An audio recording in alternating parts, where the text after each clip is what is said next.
right, welcome back. Kincaid and Breckenridge here on News Talk 770. A couple things. First of all, Matt Damon texted. Apologies, Matt, but open phones are more important. Second of all, we got mad. He's very angry. We're going to do a podcast later on today. Rob and I got to try out the new podcasting sauna. It's awesome. And I'm pumped for the podcast that we're going to put up at roroshow.com following this broadcast today. I hope it doesn't smell as chemically. We had to just basically wipe down this entire studio. Bruce Kenyon is just dripping with awful germs. So between my debate hangover and all the chemicals we're breathing in here this morning, I'm out of it. You're out of it. Okay, here's a text message, and this kind of leads us into the next conversation that we're going to have about the LEAP manifesto with Keith Stewart, who is standing by. This texter says, I'm sick of being told that Canada is in the toilet economically and socially. I see pictures of the refugees on the Hungarian border, and if we're in the toilet, where are they? It's so elitist and disingenuous. I think it's an important sentiment because there are a lot of people in this election who feel this way. They say, what do we need to change exactly? Bear something in mind. When we're talking about the refugee crisis, we're talking about people who are trying to get here. And we're being told at home that our reputation globally is in shambles, that our economy is not doing well. If that's the case, why are we a place that people are fleeing to? Well, this LEAP manifesto has been getting a lot of attention this week. It's a call for a Canada based on caring for the earth and one another, as the website reads. Now, this is spearheaded by Naomi Klein, well-known author. Her somewhat less well-known husband, Abby Lewis, is involved in this, but also, by extension, you have Stephen Lewis involved in this, former Ontario New Democrat leader, and some other high-profile activists and celebrities. What's in this manifesto, I think it's fair to say, is controversial. Maybe it's meant to be controversial and provocative, but it's, I think, proven somewhat awkward for the New Democrats, given the NDP connection of a lot of the people involved in this. But it's certainly nowhere near anything what the politicians are talking about. It's certainly a very radical approach, to say the least. Yeah, I don't think we could pin Thomas Mulcair down on this and ask him questions about it. But we do have Keith Stewart on the phone right now. So let's get to Keith, campaign director with Greenpeace. Keith, welcome to the program. Thanks so much for having me. So, Keith, we'll give you the floor then to explain to us what the LEAP manifesto is, because it's better, I think, for our audience to get an understanding of it coming from within than from without. Sure. So this actually started months ago, where there were 60 of us together at a meeting here in Toronto, but it was people from different organizations, labor unions, environmental groups, social justice organizations. And, you know, I work for Greenpeace. I think most people are pretty clear on what Greenpeace is against, but most people aren't clear on what we're for. And so we were trying to say, okay, for amongst all the people in the room, how can we talk about what we are actually for?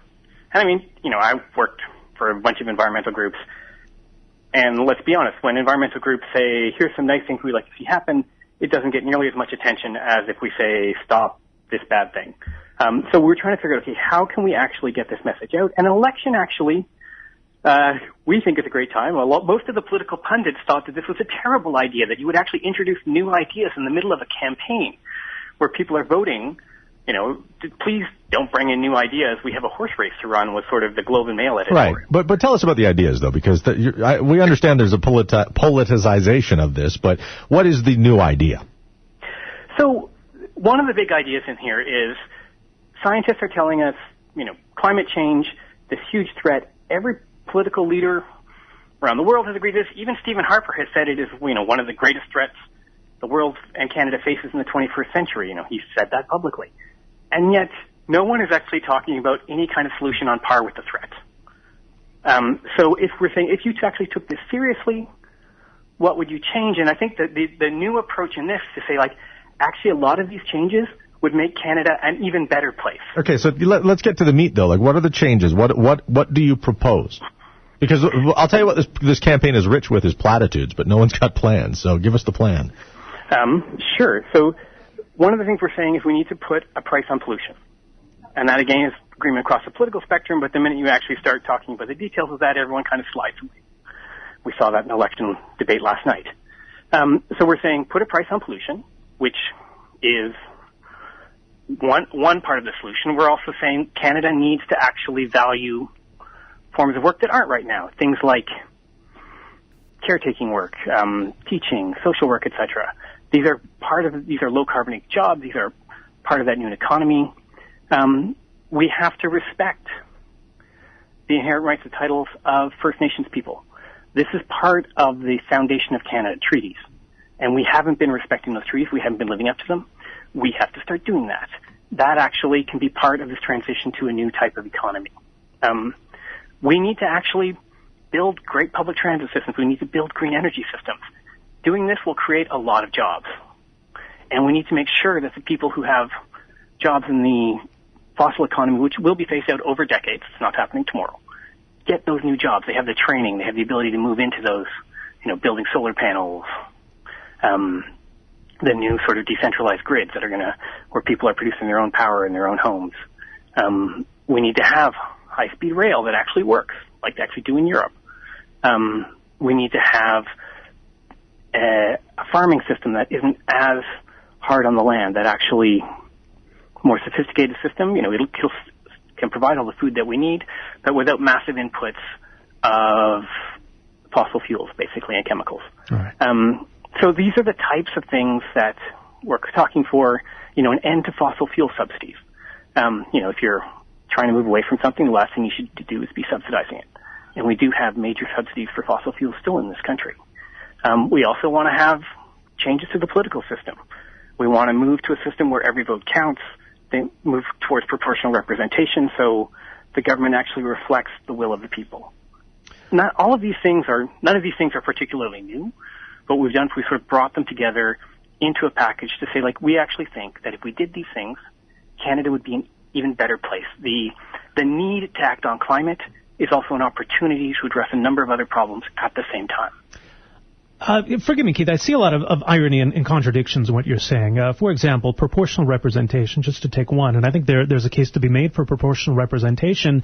It would be that much more difficult to achieve even a fraction of what's in this manifesto if we had proportional representation. I did also find it ironic that you use the word decentralized, because this whole plan entails a considerable amount of centralization and central planning. The government deciding which economies are going to thrive and which are going to go under, which way the economy is going to go, what's going to be built, who's going to be building it, where it's going to be built. This is centralization at its essence. Well, the government makes those decisions now or chooses not to make them. Choosing not to make them is not the same as making them. Not making these decisions, not invoking central planning is not the same thing. So, for instance, when the government gives companies access to public lands, that is a decision by the government to take a public resource and put it to a certain use. We could choose to make a different choice.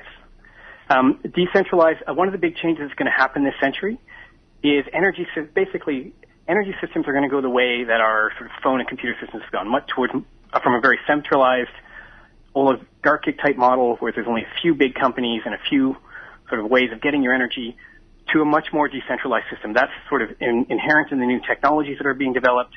It's also sort of the directions a lot of our economy is going. And that's something that we actually have to prepare for or be overwhelmed by it. So the political changes that we're calling for here is something like proportional representation. We actually think, I think we would actually have better debates if people actually had to listen to each other and come to an agreement rather than kind of shout at each other. We'd have more debates and more parties and more different points of view, and you'd have representation from Alberta that might be a stronger voice in favor of fossil fuels development. It's odd to me that this manifesto is a blueprint for how things need to be in this country, that all these things need to happen, and it's so bizarre to me then that you would propose a democratic system that would make it virtually impossible to do so. Because we think we need to have that conversation, and we think that we can win people over to this vision. And again, it's not going to happen overnight, but you got to start somewhere. We think we have to start today. But the question I think that the point Rob's putting forward is that if you had a proportionally representative government, which allowed the right ratio of the right proportion of voice throughout this land, that they would somehow agree to centralize everything. Well, see, I disagree that we're centralizing everything. But you're not. What we're saying is we have to agree on the overall goals. And one of those, we think, is we have to stop using fossil fuels. Okay, but and even Stephen Harper has agreed that that is a necessary goal. He signed on to the G7 statement saying we have to end the use of fossil fuels. Okay, but Keith, hang on a second here, because this LEAP manifesto doesn't change from province to province. This policy, in your eyes, is as good for Newfoundland as it is for the Yukon, right?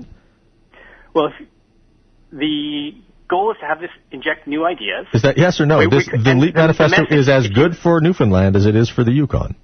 So part of the manifesto is we are actually calling for community-level conversations on this manifesto so that it could be altered across the country throughout the next year. Because we put these ideas out there, but we're not saying that they're perfect. Okay, they have to form this a basis for debate, but something that goes beyond what's on offer amongst the political parties right now. The LEAP manifesto says Indigenous people should be first to receive public support for their own clean energy projects. Yes. Has anyone asked them if they're interested in this, first of all? And second of all, how is that democratic if you're selecting certain groups to go first? So we've heard this from a number of First Nations groups that we worked with. This is something that came from First Nations participants in these discussions. And a lot of these are off-grid communities. So they're actually one of the best places to start with these decentralized systems because they often they're often sort of flying in diesel right now. Mm-hmm. And if you want an expensive electricity source, try flying in diesel fuel. Okay, so if the alternative then is to subsidize, use public support, that's what you mean by public support, you mean government subsidies, to subsidize clean energy projects, so we'll just pick solar, if you'll just allow me to do that, inject it into this argument here. So we're going to use a government subsidy then to build a solar plant for a First Nations community that is otherwise off the grid. That would be one of the things that would happen. And this is fantastic for the whole economy in what way? Well, right now we're flying in diesel fuel to those communities. Well, they're flying in diesel, yeah, okay. So solar would be actually cheaper. No, but I'm trying to figure out what this does for the entire economy. Are they going to build a solar plant and then they're going to simply power their reserve, or are they going to build a solar plant that ties into a greater good for the rest of Canada? So it depends on where they are. So one of my colleagues, Melina Labukan-Massimo, who's actually from Alberta, from the Lubicon Cree, she actually worked with her community to install a 20-kilowatt system in their home community that's tied into their health center and thereby to the grid. So that's about 80 panels. So it's not a massive system, but it's pretty big.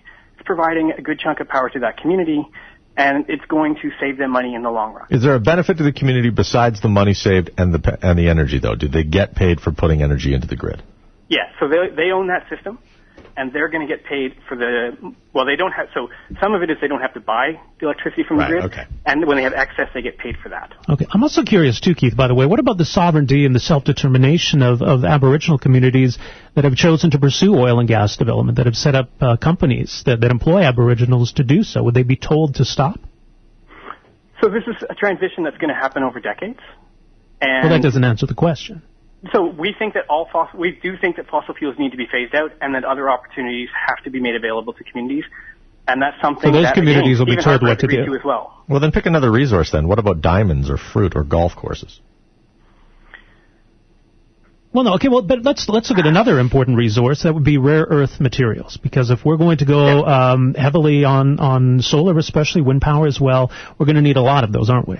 Canada has them in abundance. Are you talking about a huge expansion of mining for these materials? So they probably won't tell some, although the existing electricity system uses those materials as well. But I also don't think that the batteries 30 years from now are going to be the same as the batteries we have today. Oh, we hope. The technological development here is incredible. I mean, the cost of solar has declined by over 90% in the last 15 years. It's gone down by more than 50%, I think, in the last 8 years.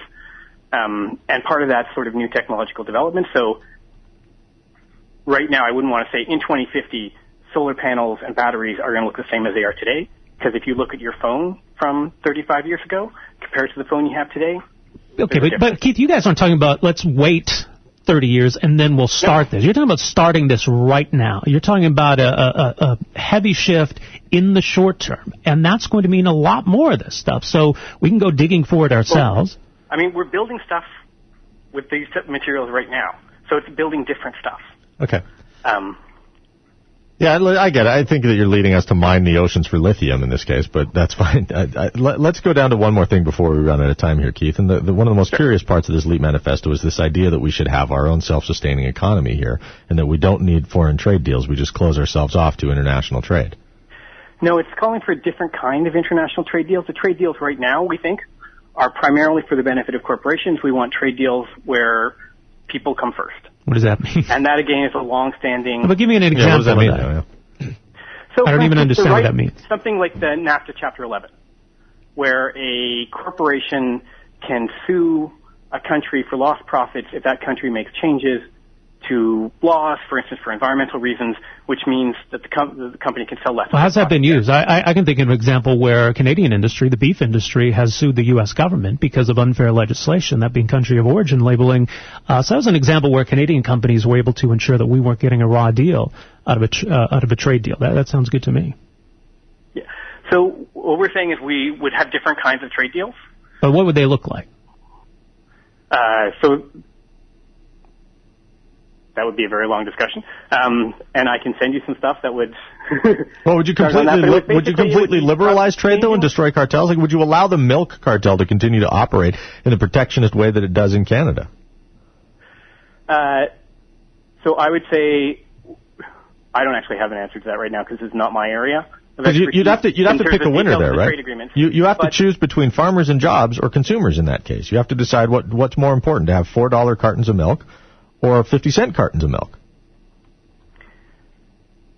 And I would say so part of this is also shifting the type of agricultural production that's in there. We do think that there should be more localized production, less, so it's not no international trade, but right now everything is shipped all around the world. That takes a lot of energy. So for instance, for agriculture, we would like to have more localized agriculture, more localized food production. Mm-hmm. But that is part of the vision. But I like Caesar salad, and I like it in February. But isn't it good that we can import from countries, and there are countries that certainly have lifted themselves out of poverty by being able to export things to countries like Canada that we don't have, that we can't grow. Conversely, for Canadian producers to be able to export their goods abroad, that's good for them, isn't it? Why do we want to destroy this? One of the models for trade, for instance, is things like the fair trade co-ops that have around the world. You can actually find them in your local grocery stores right now, where there are mechanisms for ensuring that the local producers of those products are getting fairly paid and that they're getting the benefit from that trade and it's not being taken out by middlemen. Right. So that's an example of the type of trade we would like to see more of. Okay. Keith, let me just have one question in closing here, and I'm curious because I know you're coming at it from a Greenpeace perspective. This is about social justice, I guess, in a lot of different ways. But I'm just curious, if Canada did this entirely, 100%, how much would it lower the global temperature increase? So Canada is in the top 10 of global greenhouse emitters in the world, both per capita and in total amount. So we do have a significant part to play. And we can't do this on our own, but I also, I work for Greenpeace. We have chapters pushing for similar types of things all around the world. Okay, but let's say it didn't happen anywhere else, but we did it here. Would it make a measurable difference? It would make a measurable difference. In terms of how much? Would it be how much warming are we talking about? So Canadian emissions are about 2% of total, and so that is... 2% of total. And this would reduce our emissions by how much? So if we went to zero, then it would be 2%. It would take out 2% of global emissions, but we wouldn't be doing this on our own. You think we can get to zero emissions? One of the things that we're looking at as part of this is the world is moving in this direction. Other countries are already taking some of these types of steps. And if Canada doesn't, if we think that people are still going to be planning on buying our oil 50, 30, 40 years from now, and that market is collapsing so that the price drops, then we've taken a huge risk with our economy it's a huge gamble to take. Keith, it's kind of gambling on the rest of the world not taking action on climate change, which doesn't look like a good gamble right now. This looks like a pretty big gamble, too. But, okay, fair enough. It is, people can find this for themselves online. I think I had the website pulled up here, the LEAP Manifesto. It's leapmanifesto.org. I guess people want to read it for themselves. Keith, no, we do appreciate you coming on with us here. Thanks so much for having me. All right. Keith Stewart is a campaign director with Greenpeace, one of the comrades in the LEAP Manifesto movement. We'll take a break here. Back with your calls right after this. Roger Kincaid and Rob Breckenridge.